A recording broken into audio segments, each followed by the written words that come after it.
북한 미사일 시험 발사 후 미 항공모함 한국 도착. 유스 칼빈스노의 도착은 지속적인 북한의 위협에 맞서 굳건한 미, 한 군사 동맹을 과시하려는 노력의 일환입니다. 2025년 3월 2일 오후 8시 35분 GMT 플러스 고출처 AP통신. AP통신에 의해 서울, 대한민국 북한이 반경 능력을 과시하기 위해 순항 미사일을 시험 발사한 지 며칠 만에 미 항공모함이 일요일에 한국에 도착하여 무력 과시를 했습니다. 한국 해군은 성명을 통해 유스 칼빈슨과 그 타격 전단이 부산항에 도착한 것은 지속적인 북한의 위협에 맞서 굳건한 미, 한 군사 동맹을 과시하고 동맹국의 연합 자산의 상호 운용성을 강화하기 위한 것이라고 밝혔습니다. 6월 이후 한국으로 출항한 첫 번째 미국 항공모함이라고 밝혔습니다. 항공모함의 배치는 북한을 경로하게 할 것으로 예상되는데 북한은 이처럼 강력한 미군 자산의 일시적 배치를 주요 안보 위협으로 보고 있다. 북한은 과거 미국의 항공모함, 장거리 폭격기, 핵추진 잠수함의 배치에 미사일 시험으로 대응했다. 도널드 트럼프 미국 대통령은 1월 20일 취임 이후 외교를 되살리기 위해 북한 지도자 김정은에게 다시 연락할 것이라고 말했습니다. 북한은 트럼프의 교섭에 직접 응답하지 않았지만 트럼프 취임 이후 북한에 대한 미국 주도의 적대 행위가 심화되었습니다.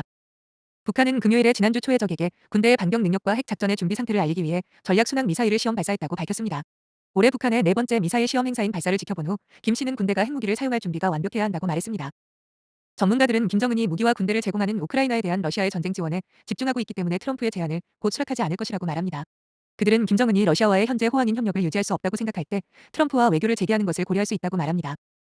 김정은과 트럼프는 트럼프의 첫 임기인 2018년에서 19년 사이에 3번 만나 북한 핵 프로그램의 미래를 논의했습니다. 그들의 고위험 외교는 결국 미국 주도의 북한에 대한 경제 제재를 둘러싼 다툼으로 무너졌습니다. 업 MBC 뉴스닷컴. 유스 칼 빈슨. 미 해군의 니미츠급 항공모함. 미국 조지아주 하원 의원으로 50년 이상 재직하면서 미 해군의 발전에 크게 기여한 칼빈슨의 이름을 딴 대형 항공모함이다. 본함은 1980년 진수되어 1982년 취역하였고 2005년부터 2009년까지 핵 연료 재충전과 점검을 마쳤다. 칼빈슨의 콜사인은 골드이글이다. 니미츠급 항공모함, 니미츠 클래스 에어크래프트 캐리어는 미국 해군의 핵추진 항공모함으로서 현재 10척이 운용되고 있으며 대략 70에서 100여 개의 함재기를 탑재하고 승무원은 대략 6천여 명이다. 1970년대부터 건조 및 취역이 이루어졌으며 마지막 니미츠급 항공모함은 조지 W. 부시 호이다. 군함 기호는 CVN을 사용한다. 제작, 뉴포트 뉴스 조선소. 운용, 미국 해군. 취역 -1982년 3월 13일. 배수량 -10만 1300 롱톤, 11만 3500 쇼트톤. 추진 -2 곱하기 웨스팅하우스 A4W 원자로. 4 곱하기 스팀 터빈. 4 곱하기 축. 26만 SHP, 194메가와트. 속력 -30노트 이상, 56 플러스 시속 킬로미터 세미콜론 35 플러스 앰프. 승조원 -6062명. 함재기 -90대. 위키백과 참조. 동아일보. 헌재, 노무현, 박근혜 모두 금요일 선고. 윤 7일 또는 14일 거론. 입력 2025년 3월 4일. 오전 3시 4분. 허동준 기자 최미송 기자. 17일까지 일정 비운 헌재, 윤 탄핵 심판 선고 초읽기. 오늘부터 재판관 평이 본격 돌입. 7일 또는 14일 금요일 선고 가능성. 마은혁 재판관 임명 땐 지연될 수도. 한덕수 총리 탄핵 심판 선고도 변수. 윤석열 대통령 탄핵 심판 선고를 앞둔 헌법재판소가 지난달 25일 최종 변론 기일 이후 이달 17일까지 별다른 일정을 잡지 않으면서 이달 중순경 대통령 파면 여부가 결정될 것이란 관측이 나온다.